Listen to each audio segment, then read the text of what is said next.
दोहई बा हमारे किस्मती में है लगल बा तू सरऊ एकदम मेहर मौका हवा हमार किस्मत तो इसे फूटल बटले बा। बर्तन माजा, घर के खाना बनावा, चूल्ह पोता और कपड़ा धोआ।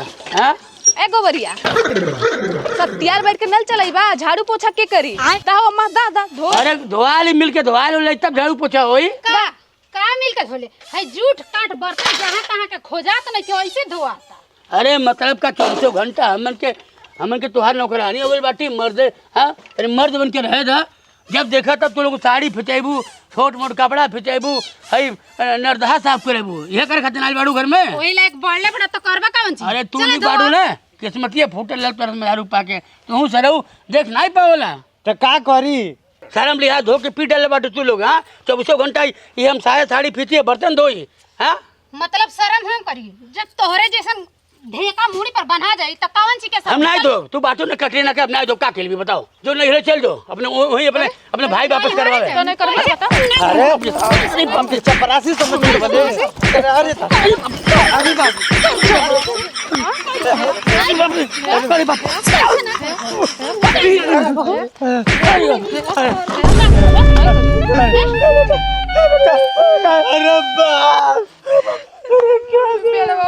तूर देसी अब तो रुक जा ए बेटा ये लोग ऐसा नहीं मनी है।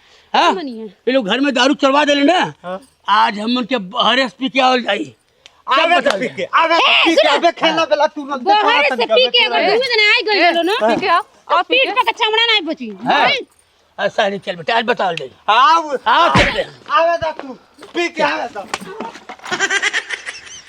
हे माँ अब का होई अब कुल पी के आई है पिए नहीं रहला तो भीगल बिल्ली रहला और पिए के बदिया कुल शेर हो जाला।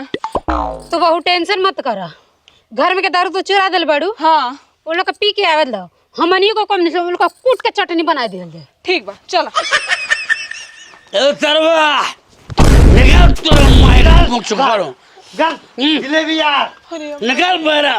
अरे ते का बुझले अपने आप के। हाँ आई हो दादा हम कहाँ कुछ बुझी कुछ नहीं बोल लेती। अरे हम तो तोरा बहुत प्यार करी ले। गिरगिटे खान तेरे रंग ने बदल ते हमके।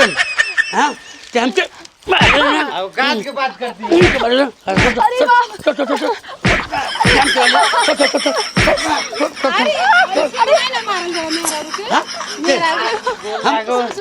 हम बर्तन धोई भी कपड़ा फिचे भी हमसे छोड़ छोड़ छोड़ छोड़ एक छोड़ छोड़ छोड़ हम एक छोड़ छोड़ छोड़ छोड़ छोड़ मारा बाबू मारा साले फिर ते काम करे भी हमके।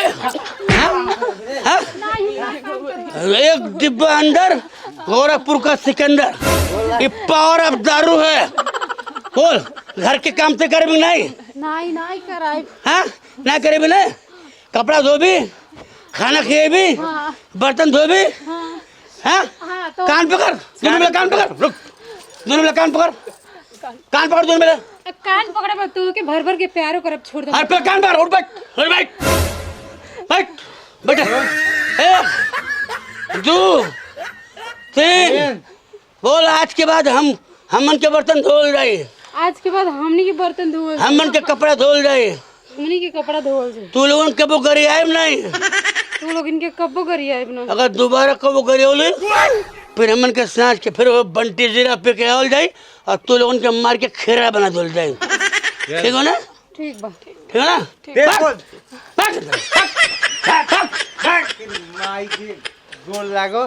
ए बाबू ये लोग जब नौटंकी करें दारू पी के आके पेट दो एक बार पी के आवे एक बार मारे 55 रुपए का ताकत बा पूरा लोगन के हेला कर रख दो गई। एक डिब्बा अंदर गोरखपुर के सिकंदर एक कह जरा पावर ऑफ दारू।